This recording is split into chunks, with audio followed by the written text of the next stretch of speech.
At my father's retirement gala, my mother joked to a crowd of executives that my husband was a saint for financially supporting her useless daughter. When the room chuckled, I finally snapped, but my husband delivered one calm sentence that drained every drop of arrogance from my mother's face. We almost didn't attend. I spent 4 days glaring at the heavy, gold-embossed invitation sitting on our kitchen counter. It was an invitation to the Grandview Country Club, an institution my parents treated like a second religion. I was ready to throw it in the trash, but my husband, Reed, slid it across the granite island one evening while I was making dinner. "We should go," he said quietly. I looked at him like he had lost his mind. "Are you joking? It's going to be 4 hours of her parading Margot around like a trophy and treating me like I'm the help." "I know," Reed said, his voice completely level. "But if she crosses the line again, let her do it in front of her high society friends. No private gaslighting later. Witnesses." I knew he was right. So we went. To understand the sheer scale of my mother's delusion, you have to understand the dynamic between me and my sister. Margot had always been the golden child. She floated through life on my parents' credit cards, starting and abandoning half a dozen expensive careers. Currently, she ran a boutique PR firm out of a rented downtown loft. By firm, I mean she handled the social media accounts for 2 local bakeries and a dog groomer. But my mother, Diane, spoke about Margot like she was sitting on the board of a Fortune 500 company. Meanwhile, my mother constantly treated me like a parasite. She loved to paint me as a gold-digging housewife to anyone who would listen. The reality was that I ran a mid-sized private equity firm. I worked 60-hour weeks. Reed was an architect. We were both successful, but because my job didn't come with flashy Instagram posts or free samples, my mother simply chose to believe it wasn't real. To her, I was just a woman, draining a hard-working man's accounts. The absolute worst offense happened 6 months ago, right before we closed on our house in Seattle. Reed had come home early on a Tuesday. He didn't say hello. He just walked straight into the kitchen, set his briefcase down, and dropped a thick manila folder on the counter. "Your mother paid me a visit at the firm today," he said. I froze. "Why?" He opened the folder. Inside was a legally binding, fully drafted postnuptial agreement. "She brought this. She had a lawyer draft it. She sat in my office and begged me to sign it so you couldn't steal my assets when you inevitably got bored and filed for divorce." My ears started ringing. I read through the paperwork. It was ruthless. It completely stripped me of any claim to our shared assets, our home, our investments. When I confronted my mother the next day at a cafe downtown, she didn't even flinch. She just took a slow sip of her mimosa, adjusted her designer sunglasses, and looked at me with this cloying fake pity. "I'm just looking out for a hardworking man, Nadia. You have no idea the stress of carrying a financial burden all by yourself. Someday you'll understand." She wanted to humiliate me. She wanted to solidify her own twisted narrative. What made it so sickeningly hypocritical was the secret I had been keeping for 3 years. 3 years ago, my father, Duncan, showed up at my office unannounced. He didn't ask the receptionist. He just walked into my suite, closed the door, and broke down crying. His logistics company was bleeding out. They were drowning in debt. To keep up appearances, my mother had taken out a $140,000 second mortgage on their house just to keep paying their country club dues and Margot's loft rent. They were 60 days away from total bankruptcy. Duncan begged for my help, and I swore to keep their pride intact. I bought out his failing logistics company through a blind LLC I managed. I quietly paid off the second mortgage. I saved them. I told Reed late one night in a painful, exhausted conversation, and we agreed to take the secret to the grave so my parents could maintain their dignity. Tonight, we walked into the ballroom knowing exactly what delusional narrative we were dealing with. We just needed her to prove it publicly. The Grandview Country Club smelled like roasted prime rib, expensive perfume, and old money. We found our table right near the front. We were seated with Margot, her fiancé Theo, and a few of my father's oldest business partners. Next to us was the club president, a man named Pierce, who my parents worshipped. For the first 2 hours, the evening stayed polite. A 5-course dinner was served. Duncan's colleagues gave glowing speeches about his legacy in the logistics industry. My mother dabbed her eyes with a silk handkerchief at all the right moments. I drank my water and kept my mouth shut. Then, during dessert, Pierce walked over to our table to pay his respects. He rested a hand on Duncan's shoulder, congratulated him, and then turned his attention to Margot. "Margot, I hear your PR firm is just doing incredibly well," Pierce said, smiling warmly. "Your mother tells me you're expanding." My mother lit the match. She let out a theatrical sigh, reached across the table, and pointed her champagne flute directly at Reed. "Oh, Margot is absolutely thriving," she announced. She projected her voice so the adjacent tables could hear perfectly. "But poor Reed here, we pray for his wallet every day. It must be exhausting funding Nadia's endless shopping sprees while she just sits at home." A few of Duncan's partners chuckled. Theo smirked into his wine glass. Margot didn't even look up from her phone. My mother leaned toward Pierce, expanding the lie like my financial dependence was an adorable little family anecdote. "I keep telling him he needs to put her on a strict allowance, but he's just too generous." Pierce offered Reed a sympathetic, knowing nod. "Well, we all have our burdens." I slammed my palm flat against the tablecloth. The silverware rattled. "Are you kidding me?" I demanded. The surrounding tables fell silent. Conversations died mid-sentence. I stared directly at my mother. The blood was pounding in my neck. "You promised me," I said, my voice shaking with pure adrenaline. "After the stunt you pulled at Reed's office, you swore you would stop spreading this ridiculous narrative." I looked around the frozen table, meeting the eyes of the executives. "Do all of you think it's acceptable for a mother to publicly mock her daughter's marriage in front of 50 guests?" People suddenly found their plates fascinating. Pierce looked incredibly uncomfortable. My mother recovered instantly. She gave a little dismissive wave. "Oh, Nadia, relax. It was just a harmless joke. Everyone knows Reed pays the bills. There's no shame in being a traditional wife. I am a grown woman, Mom. I run my own firm. There is nothing harmless about it." "You're making a scene," she whispered sharply, her eyes darting around to gather sympathy from her friends. "Please don't ruin your father's night just because you're sensitive." That was when Reed finally intervened. He didn't raise his voice. He didn't slam his hand on the table. He just set his linen napkin down, leaned forward, and his voice came out effortlessly clear, carrying across the dead quiet room. "That is interesting, Diane," he said. My mother blinked. "Excuse me?" I said that's interesting, Reed repeated. "If Nadia is such a massive financial burden, why did her private equity firm have to secretly pay off your $140,000 second mortgage to stop this very country club from revoking your membership?" The ballroom felt like the oxygen had been sucked out. My mother froze. The color instantly drained from her face, leaving her looking hollow and gray. Duncan's jaw unhinged. Pierce's hand stopped halfway to his mouth. "Since everything is a joke to you," Reed continued smoothly, holding my mother's terrified stare, "maybe you should tell your friends the rest of it. Tell them that the only reason your husband gets to retire tonight is because my wife bought out his failing logistics company last November to save you from bankruptcy." The secret was out. It sat squarely in the middle of a crowded banquet hall in front of their most judgmental peers. My mother's victim act vanished, her face twisted into an ugly, desperate mask. "You have no right," she screamed, pointing a shaking finger at Reed. "You are lying. You're a liar." But the damage was irreversible. Everyone heard it. There would be no rewriting this story in the morning, no twisting the narrative, no calling me dramatic in private phone calls to relatives. They were all right there. Reed had given my mother exactly what she had given me for years, the brutal truth, out loud, in front of witnesses. Duncan shot to his feet. His chair tipped backward and crashed onto the hardwood floor. I expected him to yell at Reed. I expected him to grab my mother's arm and drag her out in shame. I even expected him to break down and confess. What I did not expect was for my father to adjust his suit jacket, look directly at Pierce, and systematically throw me under the bus. "I apologize for my daughter and her husband," Duncan said, his voice vibrating with forced authority. I stared at him. "Dad, what are you doing?" Duncan didn't look at me. He kept his eyes locked on the club president. "Nadia has been unwell for some time," he lied, his voice dropping into a tone of deep paternal grief. "They've been going through severe financial struggles of their own, and unfortunately, it's caused some mental strain. She's been making up these delusions for months to cope." My stomach plummeted. He was actually doing this. To protect his country club status, my father was publicly diagnosing me as insane. "Duncan, don't," Reed warned, his tone finally hardening. "Security," Duncan called out, waving to a man in a blazer standing near the entrance. "My daughter is having an episode. She needs to be escorted out before she hurts herself." My mother caught on immediately. The panic left her eyes, replaced by a venomous, triumphant gleam. "Oh, my poor baby," she cooed loudly, pressing her hands to her chest. "We've tried so hard to get her help. The lies, it's just the illness talking." Margot, who had been silent this whole time, leaned over and whispered to Theo loud enough for our half of the room to hear, "I told you she was off her meds." I stood up. My hands were shaking so hard I had to grip the edge of the table. "I have the banking records," I said, my voice cracking. "I have the LLC documents." "Dad, you sat in my office and cried. Please don't engage with her," Duncan told the room, acting like a martyr. "It only makes the delusions worse." Two club security guards approached our table. Pierce took a step back, looking at me with a mixture of pity and alarm. I looked at the faces of the executives, the people my father had worked with for decades. None of them looked disgusted with him. They looked disgusted with me. They believed him. Why wouldn't they? A respected CEO retiring with honor versus a supposedly unstable daughter screaming about secret buyouts. Reed stood up, grabbed my coat, and put his hand firmly on the small of my back. "We're leaving," he told the guards. "Don't touch her." We walked out of the ballroom in dead silence. I could feel 100 pairs of eyes burning into the back of my neck. By the time we reached the valet, the cold night air hit me, and my chest seized. I couldn't breathe. I leaned against a concrete pillar, trying to force air into my lungs. My own father, the man I had bailed out to the tune of millions. He had just convinced his entire social and professional circle that I was a lunatic. Reed handed the valet his ticket. He pulled out his phone to check the time. I saw him stop. I saw the muscles in his jaw tighten. "What is it?" I asked, my voice barely a whisper. Reed stared at the screen. "Duncan just tried to initiate a massive transfer." "What?" I pulled away from the pillar. "Because the buyout was through your blind LLC, his name is still technically listed as a legacy signatory on the corporate holding accounts," Reed said, reading the automated fraud alert from the bank. "He just tried to move $2 million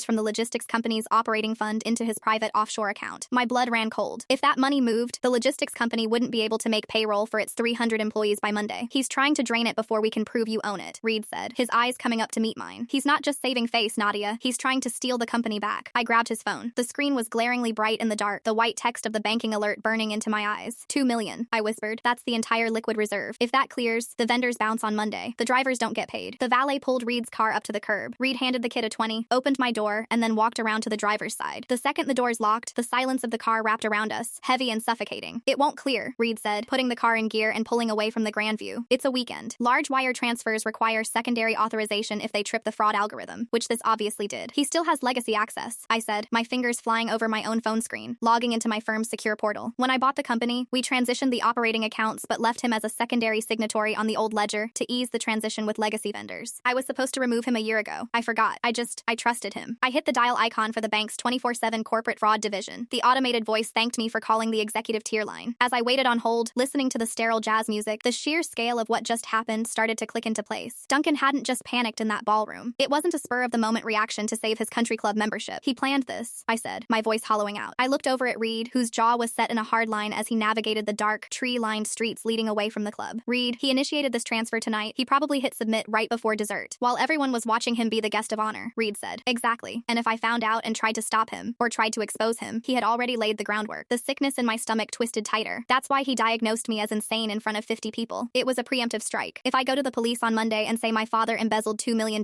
there are 50 powerful men in that room who will swear on a Bible that I had a severe mental breakdown at his retirement party. Reed's knuckles were white on the steering wheel. It's a good strategy if he were dealing with anyone else. But you have the LLC documents. You own the paper. Yes, this is Fletcher with corporate fraud. A crisp voice suddenly crackled through the car's Bluetooth speakers. Am I speaking with Nadia? Yes, Fletcher, I said, leaning closer to the dashboard microphone. I need to freeze an outgoing wire transfer immediately. Account ending in 4409. The transfer was initiated by a legacy signatory, Duncan, but it is unauthorized. I am the primary account holder. I see the flag on the account, ma'am. Give me one moment to pull up the security protocols. The sound of typing echoed through the car. I watched the streetlights pass over Reed's face. He looked exhausted, but his eyes were sharp. We had spent the last 3 years tiptoeing around my parents' fragile egos, absorbing their insults, paying their secret debts, all to keep the peace. And this was the reward. Okay, Nadia, Fletcher's voice returned. I have frozen the transfer. The funds will remain in escrow and will revert to the primary operating account at the start of the next business day. I am also locking the account ending in 4409. No funds can move in or out without your physical signature at a branch. Would you like me to permanently revoke the secondary signatory access for Duncan? Yes, I said. Revoke it. Permanently done. I'll email the confirmation packet to your file. Have a safe night. The line clicked dead. The car went quiet again. The money was safe. The company was safe. But the family was gone. There was no coming back from this. When we finally pulled into our driveway, I didn't get out right away. I just sat in the leather seat, staring at the dark windows of our house. Reed killed the engine and unbuckled his seatbelt, but he didn't open his door either. He just reached across the console and took my hand. I'm sorry, he said softly. Don't be, I said. You were right. If you hadn't spoken up tonight, I never would have known he was trying to bleed the company dry. I would have found out on Monday morning when the payroll bounced and the accounts were empty. You saved me. We went inside. I didn't bother turning on the main lights. I kicked off my heels in the hallway, walked into the kitchen, and poured a glass of cold water from the fridge. I drank it in one go, my hands still trembling slightly. My phone buzzed on the granite island. I looked down. It was a text message. Not from my father. Not from my mother. It was from Margot. I unlocked the screen and read it. You are dead to this family. Mom is inconsolable. Dad is calling his lawyers in the morning to file a restraining order. Don't ever try to contact us again, you psycho. And by the way, Theo knows a reporter at the Seattle Business Journal. Good luck keeping your little private equity firm afloat when everyone finds out how unstable you are. I stared at the glowing words. The sheer audacity of it was almost impressive. They were entirely dependent on my money. They had just been caught trying to steal $2 million,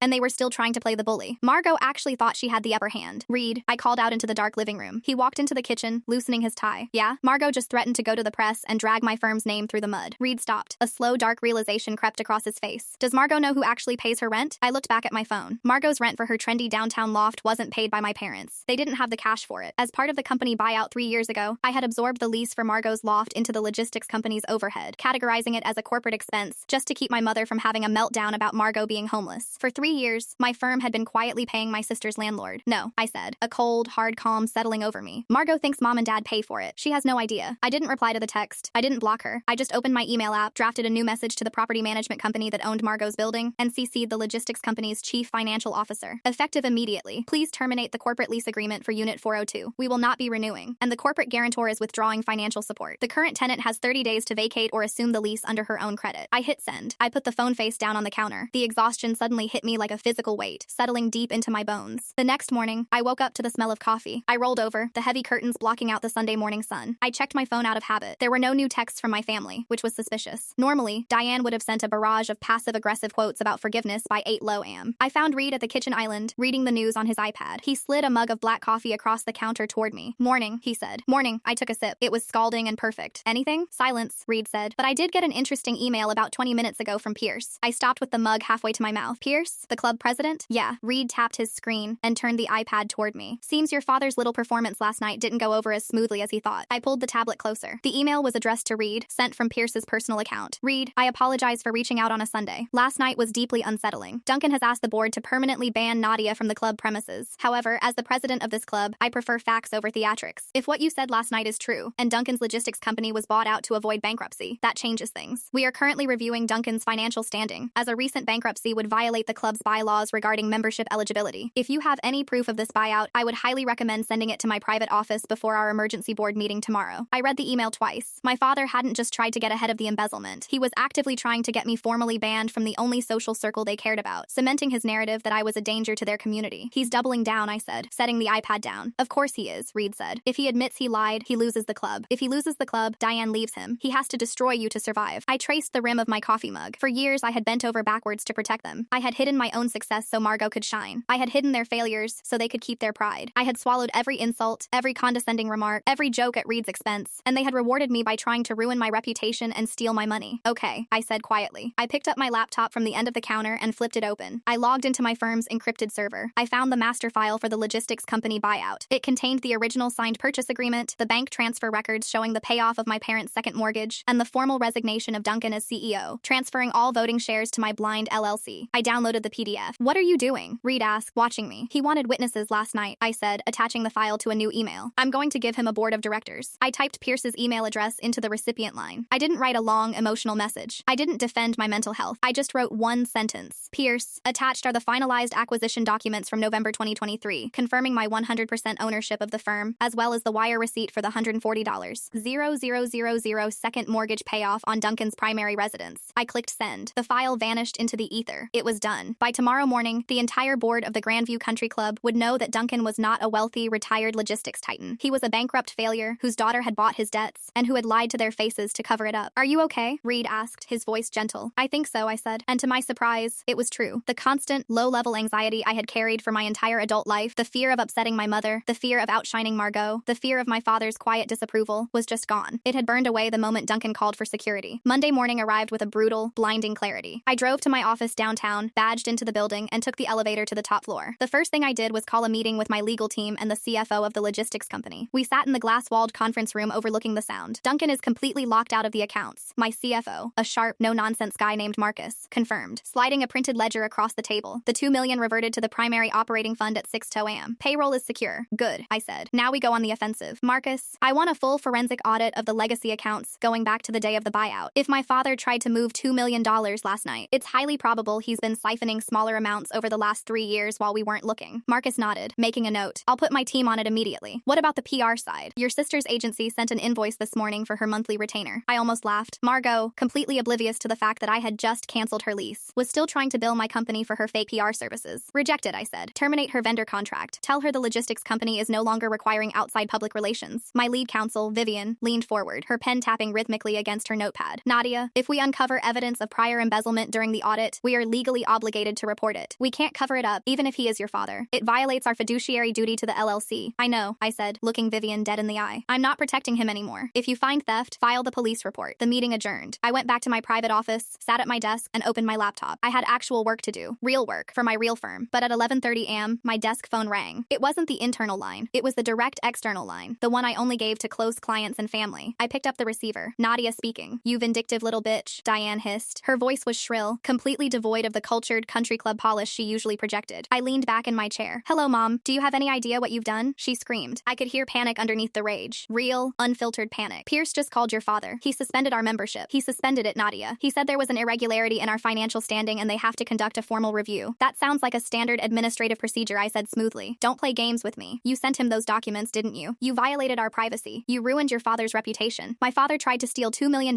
from my company on Saturday night, Mom, I said, my voice dropping to a cold whisper. He tried to bankrupt my firm to fund his offshore account, and he used my mental health as a smokescreen to do it. There was a beat of silence on the line. She knew. Of course she knew. It's his company. She yelled, completely abandoning logic. He built it. You just threw some money at it. He was entitled to that money. He needed it for his retirement. I bought the company. I corrected her. I paid his debts. And he is entitled to nothing. I froze the transfer, Mom. The money isn't moving. Ever? I heard her suck in a breath. You froze it? Yes. And my CFO is currently auditing every single transaction Duncan has made for the last 36 months. If we find one red cent missing, my lawyers will be contacting the police. Nadia, please, she said, her tone suddenly shifting, dropping the anger and trying on a desperate, pleading whine. It was the same tone she used when she wanted something expensive. Please, you can't do this. We have payments due. The house, you should have thought about the house before you drafted a postnuptial agreement trying to steal my husband's assets, I said. You wanted traditional? You wanted me to be a dependent little housewife? Well, congratulations, you're cut off. Have a nice life, Diane. I hung up the phone. My hand didn't shake. My heart wasn't racing. I just felt clean. I went back to work. The afternoon passed quietly. I reviewed quarterly reports, signed off on a merger for one of our tech subsidiaries, and ate a salad at my desk. At 4 p.m., the receptionist buzzed my line. Nadia, she said, her voice slightly tight. There is someone here to see you. She doesn't have an appointment, and she's being very loud. Before I could ask who it was, the heavy glass door of my office swung open. Margot stormed in. Her face was flushed, her designer bag sliding off her shoulder. She looked absolutely unhinged. Behind her, the security guard was rushing down the hallway. You evicted me? Margot shrieked, slamming her hands down on my mahogany desk. You absolute psycho. You canceled my lease? I held up a hand to the security guard standing in the doorway, signaling him to wait. I looked at my sister, the golden child, the PR prodigy. I didn't evict you, Margot, I said calmly. I just stopped paying for you. You don't pay for me, she yelled, pointing a manicured finger at my face. Mom and Dad pay my rent, and my landlord just emailed me saying the corporate guarantor pulled out and I have 30 days to prove I make 3 times the rent, which I don't. Mom and Dad haven't paid your rent in 3 years, I said. I have. My company absorbed your lease when I bailed Dad out of bankruptcy. They lied to you, just like they lied to everyone else. Margot froze. She stared at me, her mouth slightly open, her brain desperately trying to process the information. That's a lie, she whispered. Is it? I opened my desk drawer, pulled out a copy of the commercial lease agreement, and slid it across the desk toward her. My LLC's name was printed clearly at the top, right next to the signature of the logistics company's CFO. You can read it yourself. Margot looked down at the paper. I watched the reality hit her. I watched the realization that she wasn't an independent, successful business owner. She was a dependent, funded by the very sister she had spent years mocking. She didn't scream this time. She just looked up at me, her eyes wide and suddenly very frightened. What am I supposed to do? She asked, her voice small. I don't know, Margot, I said, leaning back in my chair and folding my hands. Maybe you should ask Mom and Dad for an allowance. Before she could answer, my desk phone rang again. It was Marcus, the CFO. I picked it up, keeping my eyes on Margot. Nadia, Marcus said. His voice was grim. We didn't have to look hard. We just pulled the legacy vendor files. What did you find? I asked. He hasn't just been siphoning money, Marcus said, the rustle of paper audible over the line. Duncan has been taking out fraudulent lines of credit in the LLC's name. Millions, Nadia. He's been using the company as collateral for unapproved offshore loans. If those default, they don't seize his assets. They seize yours. How much? I asked. The room felt suddenly very cold. We're still pulling the origination documents, Marcus said, his keyboard clacking rapidly in the background. But at first glance, I'm looking at 3 separate commercial lines. Total exposure is hovering around 4.5 million. He routed the disbursements through a Delaware shell company before sending them offshore. He used old corporate letterhead and forged your electronic signature on the guarantor forms. I stared blindly at the wall behind Margot. $4.5 million. My father hadn't just been struggling to maintain his lifestyle. He hadn't just been a proud man too stubborn to admit defeat. He was a calculated, methodical criminal who had spent the last 3 years building a trapdoor under my life. One of the lines is already 60 days past due, Marcus continued, his voice tight. The lender is a mid-tier commercial bank out of Chicago. If they call the loan and we default, they have a lien on the logistics company's physical assets. The trucks, the warehouses, everything, they can liquidate it. And because of the way he structured the guarantee, if the liquidation doesn't cover the balance, they can pierce the corporate veil and come after your private equity firm. My chest tightened. It was hard to pull air into my lungs. He hadn't just planned to steal the liquid cash. He had planned to let the company implode, let the banks seize my firm to cover his tracks, and disappear with the cash offshore while I was buried in federal litigation. Lock everything down, I said. My voice didn't sound like my own. It sounded metallic, hollow. Send everything you just found to Vivian. Tell her to come to my office right now. Already sent, Marcus said. I'm calling the Chicago Bank's fraud department next. We have to get ahead of this before they issue a default notice. Do it. I hung up the phone. The office was dead silent except for the faint hum of the air conditioning. Margot was still sitting in the chair across from me. All the color had drained from her face. Her aggressive, entitled posture had completely collapsed. She looked like a deflated balloon. $4 million? She whispered. What is he talking about? Who forged your signature? I looked at my sister. For the first time in my entire life, I didn't feel a shred of resentment toward her. I didn't feel jealousy over how they favored her. I just felt an overwhelming, crushing pity. She was 30 years old, and she was a child. She had lived in a dollhouse built on a foundation of lies, and now the roof was caving in. Dad, I said. I didn't soften it. I didn't sugarcoat it. Dad committed corporate fraud. He took out millions of dollars in illegal loans using my company as collateral. If I don't go to the authorities, I am legally complicit, and I lose everything I have ever worked for. Margot shook her head. A nervous, trembling little laugh escaped her throat. No, that's insane. Dad is a respected businessman. Pierce loves him. The board respects him. You're just trying to scare me because you're mad about the party. Margot, I pointed to the lease agreement still sitting on the desk between us. You just found out I've been paying for your apartment for 3 years. Do you really think he's a respected businessman? He's a broke, desperate liar. And he just tried to ruin my life. She stared at the lease. Her hands started to shake. The reality was finally clawing its way through the thick layer of denial she had been raised in. But Mom said you were just having an episode. Margot stammered, tears suddenly spilling over her lower lashes. She said you and Reed were broke and you were making things up to steal from them. She swore to me. Mom will say anything to keep her country club membership, I said flatly. The glass door to my office swung open again. Vivian walked in. She didn't knock. She was carrying a thick manila folder and looking at her phone. She didn't even acknowledge Margot. Nadia, I need you to sign these immediately, Vivian said, dropping the folder onto my desk. It's an affidavit of forgery and a formal declaration of unauthorized debt. We are filing it with the SEC, the FBI's white-collar division, and the Seattle Police Department. If we wait even 24 hours, the banks could argue you were aware of the debt and failed to report it, making you an accessory. Margot gasped, pressing her hands to her mouth. The FBI? Vivian finally looked at Margot, her eyes narrowing. Who is this, and why is she in a privileged legal meeting? My sister, I said. I looked back at Margot. You need to leave, Margot, now. Margot didn't move. She just sat there, sobbing into her hands, the heavy, ugly tears ruining her perfectly applied makeup. What am I going to do? She choked out. I don't have any money. My business doesn't make any money. Theo is going to leave me if he finds out I'm broke. That sounds like a conversation you need to have with Theo, I said, pulling a pen from my drawer and flipping open the affidavit. Security is waiting in the hall. You can walk out on your own, or he can escort you. Your choice. She looked at me, her face twisted in a mix of terror and betrayal. You're actually going to do this? You're going to send our father to prison? He sent himself to prison the second he forged my name, I said. I signed the first page of the affidavit. The ink was dark blue. It felt heavy on the paper. Margot stood up. She grabbed her designer bag, her hands shaking so violently. She dropped it twice before finally getting the strap over her shoulder. She didn't say another word. She just turned and practically ran out of the office, the glass door slamming shut behind her. Vivian watched her go, then turned back to me. Are you prepared for the fallout of this? Once I file this, it's public record. Your father's assets will be frozen. His passport will likely be flagged. It's going to be a bloodbath. File it, I said, signing the second page. My cell phone started buzzing on the desk. It was Reed. I put it on speaker while I kept signing. Hey, I said. Are you sitting down? Reed asked. His voice was incredibly calm, which usually meant something was very wrong. I'm signing affidavits to have my father arrested for wire fraud, I said. So yes, I'm sitting down. What's happening? Diane is here, Reed said. I stopped writing. At our house? Yeah, she showed up about 10 minutes ago. She bypassed the call box at the gate and followed a delivery truck into the neighborhood. Is she inside? No, Reed said. I locked the deadbolts, but she's standing on our front porch. She's been screaming for 10 minutes. She's completely unhinged, Nadia. She's demanding we give her the $2 million.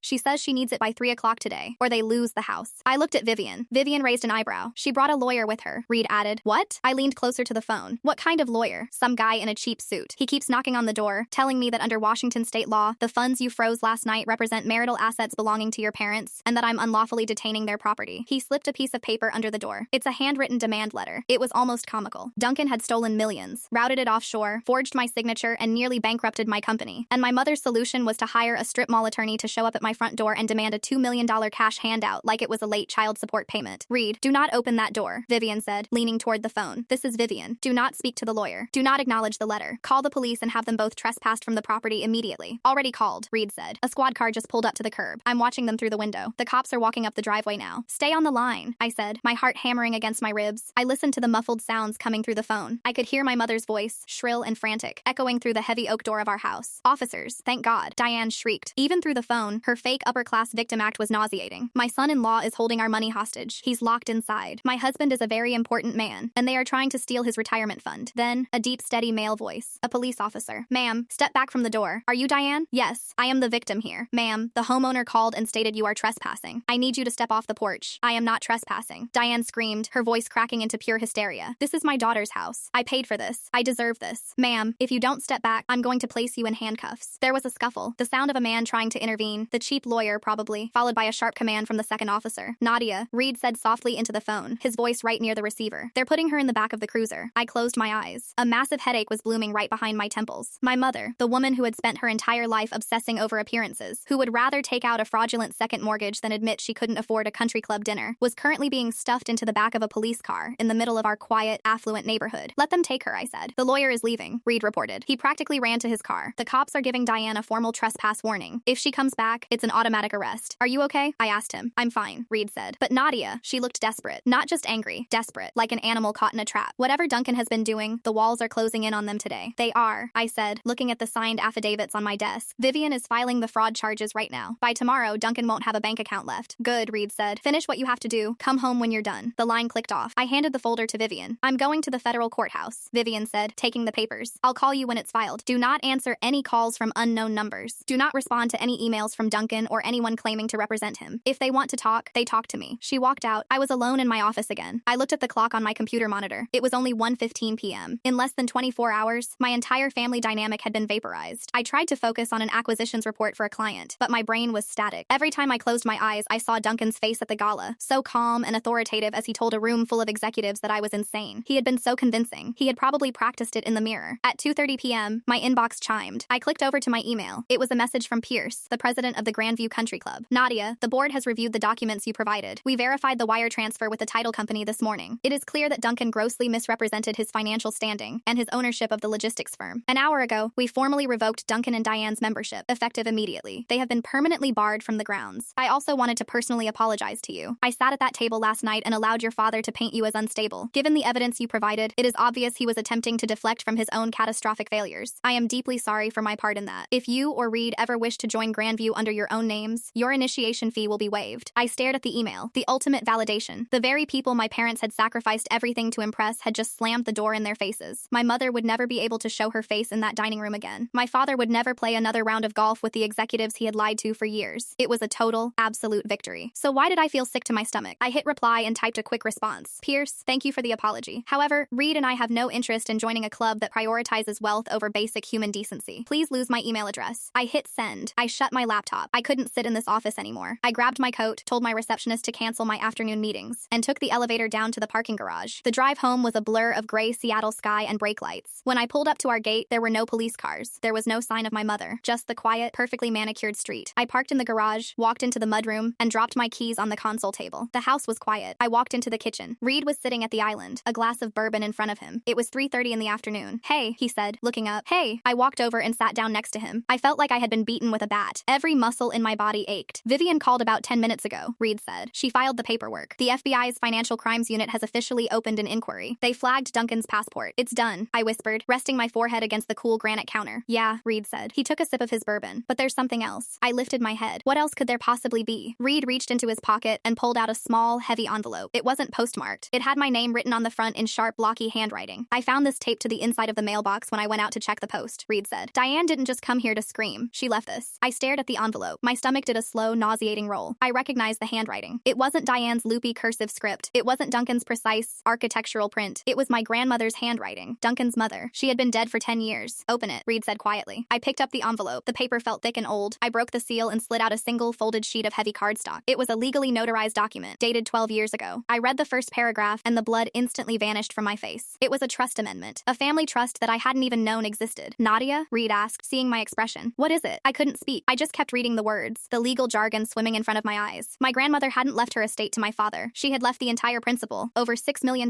in unvested mutual funds and real estate, in a blind trust. The trust was structured to bypass Duncan completely. It was designed to skip a generation. It was left to me and Margot. But there was a condition. The principal of this trust shall vest and become accessible to the beneficiaries, Nadia and Margot, only upon the total insolvency or legal bankruptcy of their father Duncan. Until such time, the funds shall remain sealed in escrow. My grandmother had known. 12 years ago, she had known exactly what kind of man her son was. She knew he would eventually burn his life to the ground, and she had built a parachute for me and Margot. But my father had known about it too. "He's not just broke," I whispered, staring at the notarized seal. "Read the offshore accounts, the fraudulent lines of credit. He wasn't just stealing my money to cover his debts." "What are you talking about?" "He was trying to trigger the trust." I pushed the paper across the counter to Reed. "He used my company to take out millions in debt, knowing it would eventually collapse. He wanted the bankruptcy. He needed to be legally declared insolvent, because the second he is, this trust unlocks." Reed read the document. His eyes widened. $6 million.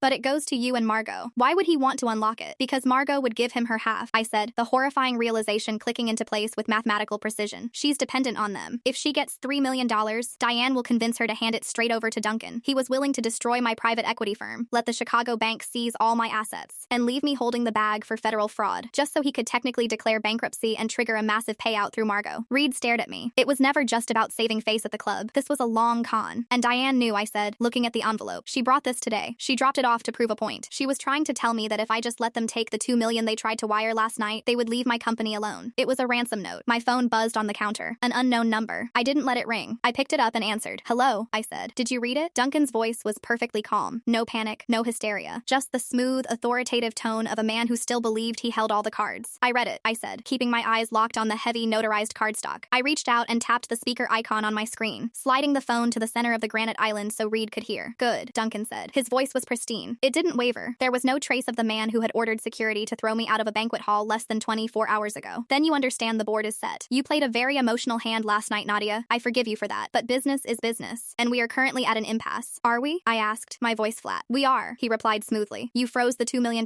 wire. That was a reflexive move, but ultimately a foolish one. You see, I didn't take those commercial loans to save the logistics company. I took them to sink it." I looked at Reed. His jaw tightened, the muscles ticking under his skin. "If the Chicago bank calls that loan on Monday," Duncan continued, "the LLC defaults. Because of the way I structured the guarantee, the liability bleeds over. They pierce the corporate veil. You lose your private equity firm. The logistics company goes into Chapter 7 liquidation. And the moment a federal judge signs that bankruptcy order, your grandmother's trust unlocks. $6 million.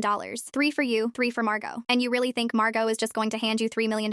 I asked. "Even after everything?" A soft, condescending chuckle came through the speaker. "Margot doesn't have a choice. I had her sign an irrevocable financial power of attorney 2 years ago, under the guise of estate planning. She didn't even read it. The second that trust vests, her $3 million routes directly to my offshore holding account. I don't even need her signature to move it. The sheer, breathtaking sociopathy of it hung in the air of my kitchen. He hadn't just built a trapdoor under my life. He had built one under Margot's too. He was willing to destroy both of his daughters to get his hands on his mother's money. "So here is the offer," Duncan said, his tone shifting into a brisk professional cadence, like we were negotiating a vendor contract. "You call your bank right now and authorize the $2 million wire to my account. You also draft a blanket release of liability, signed by your lawyers, absolving me of any corporate debt. In exchange, I will use a portion of that $2 million to quietly pay off off the Chicago loan before they issue the default notice tomorrow morning. Your firm survives. The logistics company survives. You keep your little empire, and Diane and I retire comfortably. We all walk away. He actually thought he had me cornered. He thought I was sitting here, terrified, weighing my options. He didn't know Vivian was currently at the federal courthouse filing an affidavit of forgery with the FBI. And if I say no, I asked. Then the Chicago bank gets tipped off tomorrow morning that the guarantor signatures are fraudulent, Duncan said. They freeze your firm's assets by noon. The logistics company bounces payroll. The bankruptcy dominoes start falling. And I get my $3 million from the trust anyway. It's entirely up to you, Nadia. I need your answer by 8 p.m. tonight. He hung up. The line went dead. I stared at the phone. The ice in Reed's bourbon glass shifted with a soft clink. He thinks he's untouchable, Reed said quietly. He thinks I haven't filed the police report yet, I said, picking up the trust document. He assumes I'm too scared of losing the firm to pull the trigger. He thinks I'll take the deal to protect my assets. Will the Chicago bank actually seize your firm? Reed asked, looking at me. If they find out the guarantee was forged, they'll try, I said, rubbing my temples. It'll be a massive legal battle. They'll freeze our operating accounts while they investigate, which could take months. My firm won't be able to make trades. We'll hemorrhage clients. He's right about that part. If he tips them off before the FBI issues a formal injunction against him, the collateral damage to my business will be catastrophic. So we need that power of attorney document, Reed said, leaning forward, the one Margot signed. If you hand that to the FBI, it proves premeditation. It proves the Chicago loan wasn't just standard embezzlement. It was a coordinated scheme to defraud a familial trust. It moves this from white-collar corporate theft to federal wire fraud and extortion. I picked up my phone. I'm calling Margot. She won't answer, Reed warned. She thinks you ruined her life. He was right. I dialed her number anyway. It went straight to voicemail. I didn't leave a message. I set the phone down and let out a long, exhausted breath. The rain had started to fall outside, a heavy Seattle downpour drumming against the kitchen windows. We were running out of time. It was almost 4 p.m. on Sunday. The banks opened in exactly 16 hours. Then, my phone screen lit up. It wasn't Margot. It was Theo. I exchanged a glance with Reed, swiped the screen, and answered. Theo, are you at your house? Theo asked. He didn't say hello. His voice sounded awful. It was hollow, scraping with a kind of quiet devastation that made the hair on my arms stand up. Yes, I said. I'm here. I'm coming over, he said. I have something you need. Theo, what's going on? Margot came home an hour ago, he said, his voice dropping to a harsh whisper, like he was hiding in another room. She was completely hysterical. She told me you canceled her lease. She told me about the country club and the logistics company and the loans. She told me everything. Theo, I'm sorry you had to find out like this. Don't apologize to me, he cut in, the anger suddenly flaring, sharp and bitter. You're the only one who didn't lie to my face for 3 years. I thought I was marrying a successful business owner. I thought we were building a life as equals. She's